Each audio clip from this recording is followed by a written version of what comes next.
music of sound. Why does a guitar sound different from a clarinet? And why do both sound different from a trumpet or a piano even when the note is sounded on all four instruments?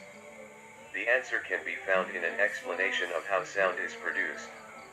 Sound is produced by vibrations in the air and it travels in waves. When a hammer strikes a nail, they both begin to vibrate.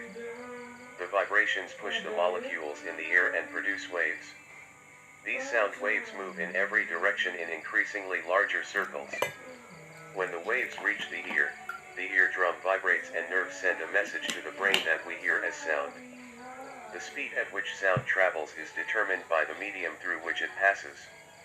Sound travels very fast in a solid substance, slower in a liquid, and the slowest in the air. Sound travels in the air at 330 meters per second, much slower than the speed of light.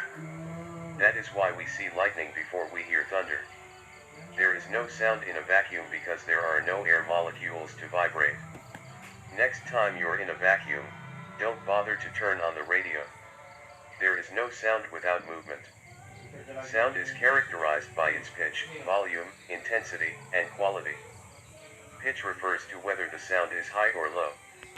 Pitch is determined by the frequency of a sound wave, or how fast the wave vibrates. For example, a violinist produces a high pitch by shortening the violin string and causing it to vibrate rapidly. A clarinetist does the same by shortening the column of air. A long string or column of air vibrates slowly, inducing a low sound. The volume of a sound is determined by the amplitude, or size of the sound waves. The greater the amplitude, the louder the sound. For example, when the head of a large drum is struck, it produces large sound waves which create a loud sound. The intensity of the sound refers to the amount of energy the sound wave is carrying. Intensity is related to amplitude. The greater the intensity, the louder it seems. The quality of the sound refers to differences in the type of sound such as the variations in the sounds of musical instruments. These are determined by the mixtures of the vibrations. Different instruments produce different combinations of vibrations.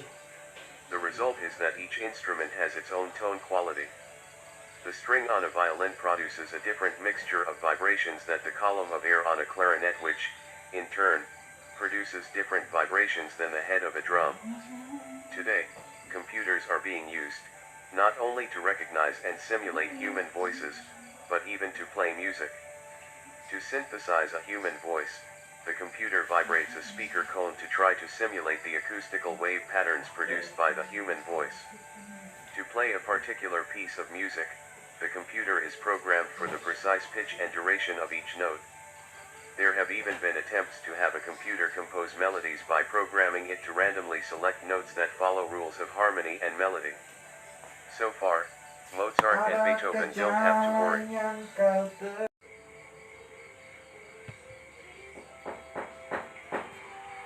The music of sound. Why does a guitar sound different from a clarinet? And why do both sound different from a trumpet or a piano even when the note is sounded on all four instruments? The answer can be found in an explanation of how sound is